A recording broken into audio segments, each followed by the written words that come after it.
మోకాల నొప్పులకు ఎటువంటి సర్జరీ లేకుండా ఎపియాన్ పెయిన్ క్లినిక్ అందిస్తున్న అత్యాధునిక చికిత్స. మీకు ఏమైనా హ్యాండ్ మీ డౌన్స్ వచ్చాయి అమ్మమ్మ నుంచి అమ్మ నుంచి? వచ్చాయి, చాలా వచ్చాయి. ఇన్ఫ్యాక్ట్ నిన్ననే ఒక ఫోటోషూట్ చేశాను. పాత అమ్మ చీర ఆర్గెన్జా పైన బూటీస్ నేసి ఉంది.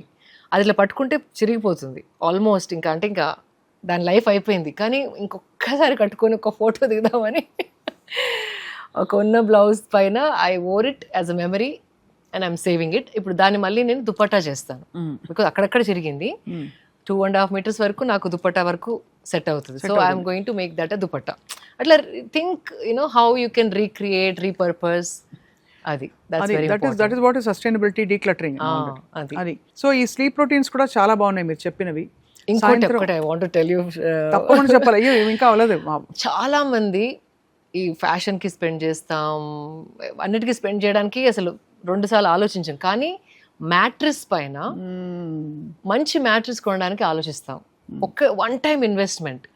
మీరు 1 dayలో 8 hours is almost 1/3 of 24 hours. అంటే మన లైఫ్లో మనం 1/3 లైఫ్ పడుకోనే ఉంటాం, నిద్రలో ఉంటాం. ఆ 8 hours స్పెండ్ చేసే mattress has to be of the best quality. చాలామందికి back pain, neck pain wrong pillows వల్ల, రాంగ్ మ్యాట్రెస్ వల్ల వస్తున్నాయి. అండ్ ఆల్సో నిద్ర పట్టకపోవడం కూడా ఇంకొకటి. అవును, బ్యాడ్ మ్యాట్రెస్ ఉంటే కనుక యు వేకప్ ఏదో పట్టుకోనో, లేకపోతే ఏదో లొంతలాగా అయిపోయో, ఏదో సమ్ ప్రాబ్లం. ఇక్కడ చాలామంది మ్యాట్రెస్ పైన ధ్యానం పెట్టరు ఎక్కువ. That could be the reason అని ఎప్పుడు అనుకోరు. కానీ with my experience what I says, మీరు ఎక్కడ ఖర్చు పెట్టకపోయినా మంచి మ్యాట్రెస్ పైన, గుడ్ క్వాలిటీ మ్యాట్రెస్ పైన ఖర్చు పెడితే half your ailments will be taken care of. తగ్గిపోతాయి. ఉండే చిన్న రావు బికాజ్ అండ్ ఇంకోటి మ్యాట్రెస్ ఎక్కువ రోజులు రావాలంటే ఐ టెల్ కాదు, ఇది అందరు చెప్తారు బట్ చాలా మంది తెలీదు. ఇప్పుడు ఇక్కడ పడుకుంటారు కదా, మీ హెడ్ ఇక్కడ, బాడీ ఇక్కడ. సో 6 months తర్వాత దాన్ని ఫ్లిప్ చేయాలి. సో ఒకటే దగ్గర పడుకుంటే, అంటే బరువు ఉన్న దగ్గర యూ గెట్ లైక్ లొంతలాగా పడిపోతుంది కదా. సో ఆ లొంత అట్లాగే ఉంచితే years and years your mattress get spoiled very fast. అంతే కదా, ఎంత మంచి ఇన్వెస్టెడ్ మ్యాట్రెస్ అయినా. సో దాన్ని ఫ్లిప్ చేసి పై నుండి కిందకి, కింద నుండి పైకి, లేకపోతే front to back, top to bottom, bottom to front, అట్లా చేస్తూ ఉంటే ద ఫర్మ్నెస్ అనేది ఉంటుంది. And it's a good support for your body also. A kind of mattress best అంటారు? బికాస్ మెమరీ ఫోమ్ అని, కాయిర్ మ్యాట్రెస్ అని, ఇంకా one side coir, one side Dunlop, spring ఉంది, స్ప్రింగ్ లేదు. Spring I don't really recommend, మంచిది కాదు. But what ever it is, ఏది అంటే ఇవన్నీ అడ్వర్టైజ్మెంట్ కోసం మెమరీ ఫోమ్ అంటా ఉంటారు. బట్ మీడియం ఫర్మ్, మరీ సాఫ్ట్ కాదు, మరీ హార్డ్ కాదు, మీడియం ఫర్మ్ ఉన్నది మ్యాటర్ సెలెక్ట్ చేసుకుంటే ఏదైనా ఓకే. But good quality. దాంట్లో కూడా ప్రైస్ పాయింట్స్ చూసుకొని డూ లిటిల్ రీసెర్చ్ అండ్ వాళ్ళ క్యాటలాగ్స్ ఉంటాయి కదా, చదివి దెన్ డూ షాపింగ్. అంటే ఒకటే రోజు కొనేసి ఫినిష్ చేసుకుందాం పని అనుకోకుండా 2-3 shops తిరిగి వాళ్ళ అన్ని ఫీచర్స్ కనుక్కొని ఏదైతే మీడియం ఫర్మ్ ఉంటుందో అది కొంటే కనుక ఐమ్ టెలింగ్ యూ, మీకు నిద్ర బాగా పడుతుంది. ఎలాంటి బ్యాక్ పెయిన్, పట్టుకొని లేవడం, షోల్డర్స్ రాంగ్ పొజిషన్లో పడుకున్నాను, అవన్నీ ఉండవు. So 1/3 of your life is taken care of. అది ఇంపార్టెంట్ చాలా. సో ఇవన్నీ మీకు ఎలా వచ్చింది శిల్ప గారు, ద అవేర్నెస్ ఆర్ ఇది మార్చుకో? చిన్నప్పటి నుంచి ఇంట్లో ఉన్న అలవాట్ల? నో, అంటే బుక్స్ చదువుతూ ఉంటాను అండ్ ఇంకా ఎలా ఇంప్రూవ్ చేసుకోవచ్చు, అది లాస్ట్ టైం అన్నాం కదా మనం. చిన్న చిన్న మార్పులు చేసుకుంటూ పోతేనే ఆ జీవితం, దట్స్ జర్నీ ఆఫ్ లైఫ్ అన్నాము. ఏదైనా ఒకటి ఉంటే దాన్ని ఇంకా పర్ఫెక్ట్ ఎలా చేయాలి? ఒక పార్ట్ ఆఫ్ అ డే తినడం అయినా, ఏమైనా స్కిన్ కేర్ అయినా, హెయిర్ కేర్ అయినా, వాషింగ్ అయినా, క్లీనింగ్ అయినా, పడుకోవడం అయినా, బట్టలు వేసుకోవడం అయినా, మాట్లాడాలన్నా ఎట్లా మాట్లాడుతున్నాము, ఎలా ప్రవర్తిస్తున్నాము, ఎవ్రీథింగ్. అంటే అది దట్స్ వెన్ యూర్ లివింగ్. మానవుల్లాగా మనం జన్మించింది, this is the difference between us and animals. Correct. మన nervous system is the most complex nervous system on the planet. అది ఎంతో ఆలోచించగలదు, ఎంతో నేర్చుకోగలదు. టిల్ యూ డై, అంటే మీరు చనిపోయేంత రోజు వరకు కూడా ఏదో ఒకటి నేర్చుకోవచ్చు. That is the beauty of human brain. అంతే కదా. And this life. సో దాన్ని ఎట్లా ఉపయోగించుకోవాలి అంటే మన లైఫ్లోనే, ఇంకెవరి కోసమో కూడా అవసరం లేదు. మీ లైఫ్లో మీరు చిన్న చిన్న మార్పులు చేసుకోవడం it's very important. A bottle నీళ్ళు తాగుతున్నారు, అది ఈ వస్తువు కొన్నప్పుడు ఇంకొకరికి హాని జరుగుతుందా, ఈ వస్తువు నేను డస్ట్బిన్లో వేసినప్పుడు ఇది ఎక్కడికి వెళ్తుంది, అంటే ల్యాండ్ ఫిల్లోకి వెళ్తుందా, ఏదన్నా యూనో ఆవు నోట్లోకి వెళ్ళి దాన్ని చంపే పాసిబిలిటీ ఉందా. సో ఇట్లాంటి వెరీ ఇంపార్టెంట్. నేను అదే అంటాను, మీరు ప్లాస్టిక్ రీసైకిల్ చేయవచ్చు, గ్లాస్ రీసైకిల్ చేయవచ్చు అని ఎక్కువ ప్లాస్టిక్ వాడడం రాంగ్. ఆ plastic where is it going, right. ఇది నేను ఏదైనా వస్తువు వాడినప్పుడు ఏదైనా చెత్త బుట్టలో వేసే ముందు ఒక్కసారి వన్ సెకండ్ ఆగి దీని life where is it going అని ఒక్కసారి ఆలోచిస్తే సగం వస్తువులు you feel guilty of using, dumping కదా, అంతే కరెక్ట్. ఇన్ఫాక్ట్ కూరగాయల తొక్కలు అవన్నీ కూడా రీసైకిల్ చేయొచ్చు కదా. ఐ హ్యావ్ అ కాంపోస్ట్, పెద్ద కాంపోస్ట్ పిట్ ఉంది నా దగ్గర. అంటే కిచెన్ లో మనం ఎక్కువ వద్దు అని చెప్పి మీరు చెప్పారు, అనవసరమైన పెస్టిసైడ్ ఫ్రీ ఇవన్నీ అదే చేయడానికి వాషెస్ అన్ని కొంటాం. వాటితో పాటు మనం తొక్క తీసేసిన కూరగాయలు అవన్నీ తీసి కంపోస్ట్ చేస్తే, అది అంటే స్ట్రిక్ట్ ఇన్స్ట్రక్షన్స్ మా ఇంట్లో.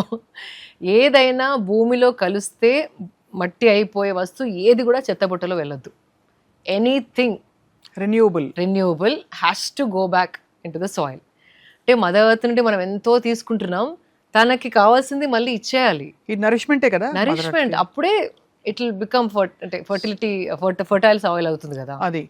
సో మనం వేయకూడనివి బయట వేసేస్తున్నాం మన కామన్ లైఫ్లో. ఎవ్రీ కామన్ యావరేజ్ పర్సన్ అందరం అనే ఒక 5 డేంజర్ ఆబ్జెక్ట్స్ చెప్పండి. ఒకటి మీరు ప్లాస్టిక్ చెప్పారు, ప్లాస్టిక్ బ్యాగ్స్ ఎక్కువ, ఎస్పెషల్లీ ప్లాస్టిక్ ఆర్గానిక్ వేస్ట్ కలపడం, దట్ ఈస్ ద వర్స్ట్ అండి.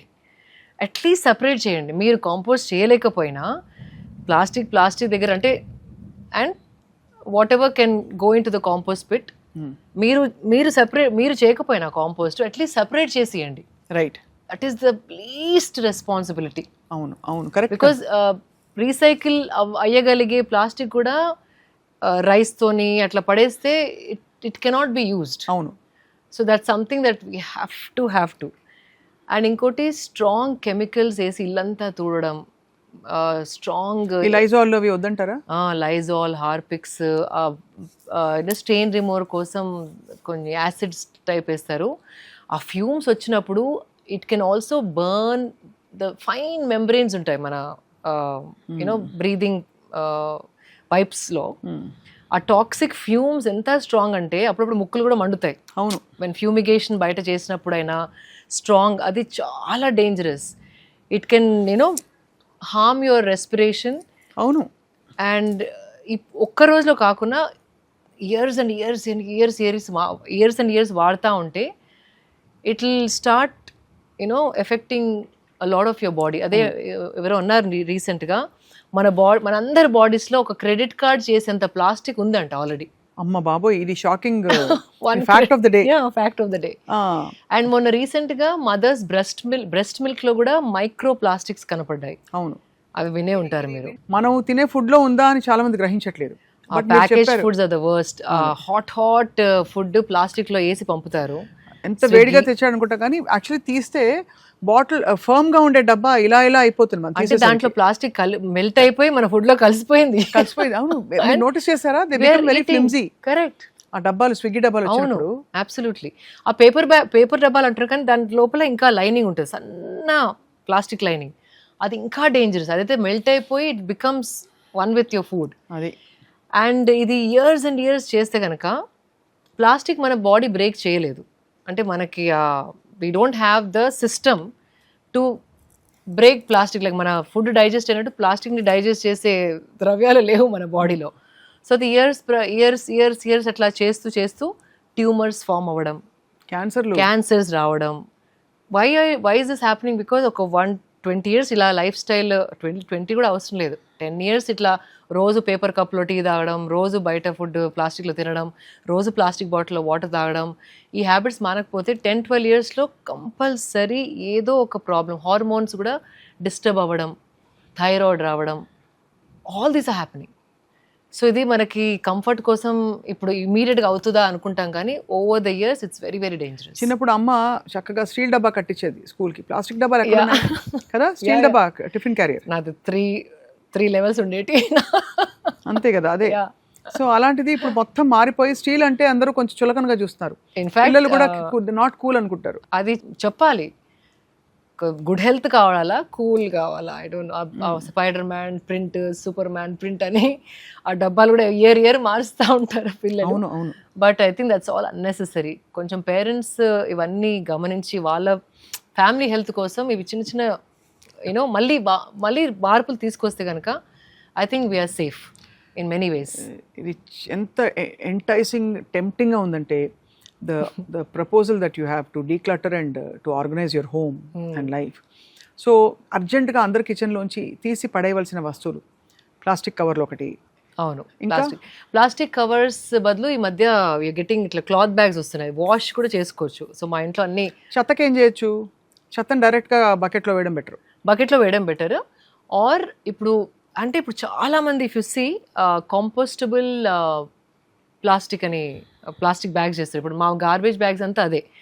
ఆ కంపోస్టబుల్లో కూడా నేను 2-3 కంపెనీస్ తెప్పించి దాన్ని భూమిలో పాతి పెట్టి ఏది డీకంపోజ్ అయిందో చూసి దాన్ని ఆర్డర్ చేశాను. మా తల్లి బంగారు తల్లి, ఎంత ఓపికో మీకు. అంటే కొందరు దే క్లెయిమింగ్ కార్న్ స్టార్చ్తో చేసి ఐ థింక్ మోస్ట్ ఇప్పటివరకు నేను వాడిన దాంట్లో కార్న్తో చేస్తున్నారు. That is the best. ఇప్పుడు ఇస్కాన్ వాళ్ళు కూడా ప్రసాదం పంపిస్తూ ఉంటారు నాకు ఎవ్రీ కృష్ణాష్టమి అది ఇది అంట. వాళ్ళ ప్యాకెట్స్ కూడా they all become compostable plastic. So కొన్ని companies are making those changes. Especially దేవాలయాల్లో నేను చూశాను లడ్డూస్ ఇచ్చే బ్యాగ్స్ అవన్నీ కూడా now it's I'm not plastic అని ప్రింట్ చేసి ఉంచుతున్నారు. And you can tell. అవును. సో ఆ మార్పు వస్తుంది. బట్ మనం కూడా ఏదో కంపెనీ చేస్తుందిలే మన ఇంట్లో will go back to normal అనుకోకుండా if you start buying them only then you know they exist. Correct. So ఆన్లైన్లో చాలా ఆప్షన్స్ ఉన్నాయండి. ఇప్పుడు అందరూ ఆన్లైన్ బట్టలు టటటట కొట్టేస్తే రేపు వచ్చేస్తున్నాయి బట్టలు. సో అలాగే ప్లాస్టిక్ బ్యాగ్ గురించి కూడా కొంచెం ఒక 10 minutes పెట్టి ప్లాన్ చేయండి. ఎక్సలెంట్, ఇది చాలా బాగుంది. సో ప్లాస్టిక్ కవర్లు, వాటర్ బాటిల్స్కి చాలా మంది మామూలు ప్లాస్టిక్ సీసాలు వాడతారు. అది వర్స్ట్. ఇంకా వాటర్లో ప్లాస్టిక్ త్వరగా లీచ్ అవుతుంది. బికాజ్ ఎవ్రీడే కడుగుతూ ఉంటాం కదా మనం. సో ప్లాస్టిక్ వద్దు, స్టీల్ ఆర్ గ్లాస్ కూడా లైక్ ఏమైనా బాటిల్స్ ఉంటే యూజ్డ్ బాటిల్స్ కూడా దొరుకుతాయి మనకి.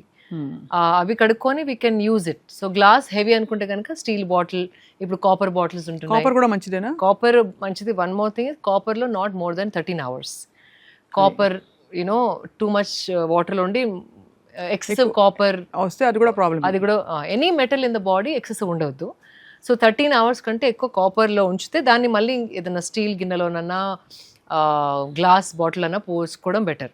But don't keep it for కాపర్లో ఈరోజు నైట్ నుండి రేపు నైట్ వరకు పెట్టడం ఇట్స్ నాట్ సేఫ్. సో అయిపోయింది మనకి ప్లాస్టిక్ బ్యాగ్స్, అలాగే ప్లాస్టిక్ వాటర్ బాటిల్స్, వీటితో పాటు separating wet waste and dry waste. Of course మీరు అన్నారు కెమికల్స్ తీసి అవతల పడేయండి ఇంట్లో వచ్చి. Decluttering process simple. ఇప్పుడు హార్పిక్ బదులు కూడా what I'm doing is like this a small, ఇప్పుడు మీరు గూగుల్ చేస్తే కూడా how to make your own toilet cleaner అని కొడితే చిన్న సింపుల్ బేకింగ్ సోడా దాంతో దీంతో ఇంగ్రీడియంట్స్తోని, మా ఇంట్లో వెనిగర్ అయితే white vinegar, cheap white vinegar ఉంటుంది కదా, అది బేకింగ్ సోడా అన్నిటికీ వాడతాం మేము. ఈవెన్ టు క్లీన్ సింక్ కడగడానికి, వాష్ బేసిన్ కడగడానికి, టాయిలెట్ కడగడానికి, అండ్ అప్పుడప్పుడు బయట కార్ వాష్ దగ్గర కూడా బేకింగ్ సోడా వేస్తే కొంచెం సర్ఫ్ వేసి ఇట్ ఈస్ డన్. మీరు అంత టాక్సిక్ కెమికల్స్ వాడే అవసరమే లేదు. రైట్. సో సింపుల్ చిన్న చిట్కాలు మెనీ. అండ్ నిమ్మకాయలు కూడా వాడేసినవి కూడా ఆ తోలు I boil it and then సింక్లో పోస్తే దట్ వాసన అవన్నీ ఏం రావు. సో అలాంటి చాలా చిన్నవి we can reuse it in the kitchen. అవునవును, చాలా అంటే చెప్తుంటే మీ ఓపికకి జోహార్లు. మీరు అంటే how you are contributing to the nature. అండ్ ఇంట్లో కూడా అందరికి ట్రైన్ చేస్తాను నేను. అదే. అండ్ ఇంకోటి, మా ఇంట్లో ఎవరైనా ప్లాస్టిక్ బ్యాగ్ పొరపాటున సూపర్ మార్కెట్కి వెళ్ళి తెస్తే కనుక వాళ్ళు నాకు 10 rupees ఇవ్వాలి, ఫైన్. సూపర్. క్లాత్ బ్యాగ్స్ నేను ఆల్రెడీ 20-30 కొని ఇచ్చాను. ప్రతి కార్లో ఒక 2-3 బ్యాగ్స్ ఉంటాయి. బైక్లో అందరి బైక్స్లో ఒక 2 బ్యాగ్స్ ఇచ్చాను. మళ్ళీ వాళ్ళు తీసుకోపోవడం మర్చిపోయో బద్ధకం వల్లనో దే ఎండ్ అప్ బయింగ్. నాకు బిల్లో కనపడుతుంది కదా 5 rupees charge for plastic bag. So they have to pay me back. అట్లా 2-3 times చేసిన తర్వాత they knew I was really serious. అప్పుడు నా క్లాత్ బ్యాగ్ తీసుకెళ్ళి క్లాత్ బ్యాగ్స్లో అన్నీ తెస్తారు.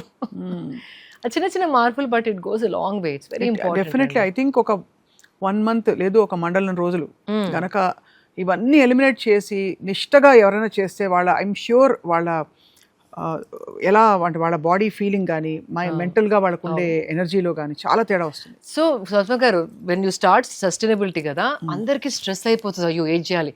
సో నేను అదే చెప్తాను, అమ్మో నాకు నా వల్ల కాదు అనుకోకుండా మంత్లీ ఒక్క మార్పు తీసుకురండి అంతే. అది అలవాటు అయిన తర్వాత ఇంకో మార్పు, ఇది చేయాలి అనేసరికి అమ్మో ఎన్ని మార్పులు నేను లైఫ్లో తేలేనని చాలా మంది గివప్ చేస్తారు.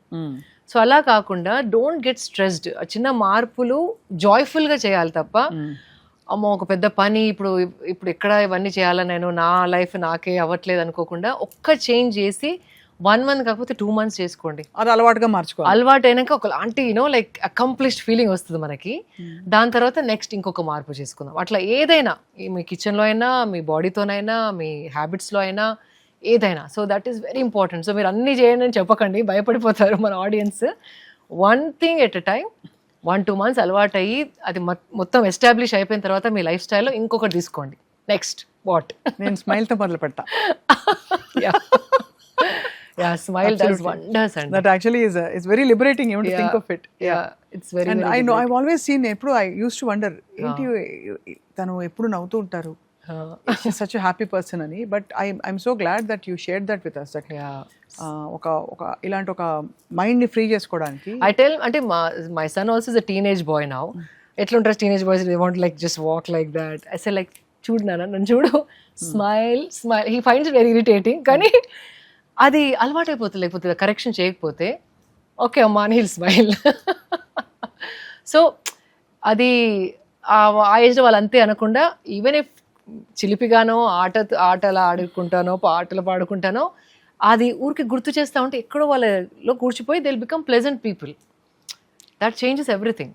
అంటే ద హోల్ ప్రాసెస్ మీరు చెప్పినది, ఈ మొత్తం ప్రాసెస్ ఇవాళ మాట్లాడింది శిల్ప గారు, అసలు జీవితంతో కంప్లీట్గా మమేకమై మన సరౌండింగ్స్తో ఎంగేజ్ అయ్యి కంప్లీట్గా చాలా జాయ్ఫుల్గా మన లైఫ్ని మళ్ళీ ఇవాళ ఈ క్షణం I want to restart with clear intent అనే దానికి రీఎన్ఫోర్స్ చేసేలాగా చాలా వెరీ వెరీ బ్యూటిఫుల్గా ఉంది మీరు చెప్పే విధానం.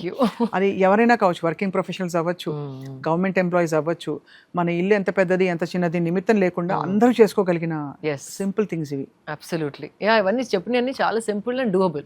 సో ఇవాళ మరి లాస్ట్ టైం మీకు బోల్డ్ అంటే ఇంకా ఫ్లడ్ ఆఫ్ మెసేజెస్ వచ్చాయి, మీకు మాకు కూడా అలాగే మెసేజెస్ వచ్చాయి. ఈసారి ఎవరెవరి క్వశ్చన్స్ ఎలా ఉంటాయో చూద్దాం. అండ్ మేబీ ఇంకా కూడా వాళ్ళు కోరుకుంటే గనక we want to come back and ఇంకొక మంచి టాపిక్ మీద all about life, health and wellness. అంతే, complete wellness. Okay, absolutely. Thank you so much.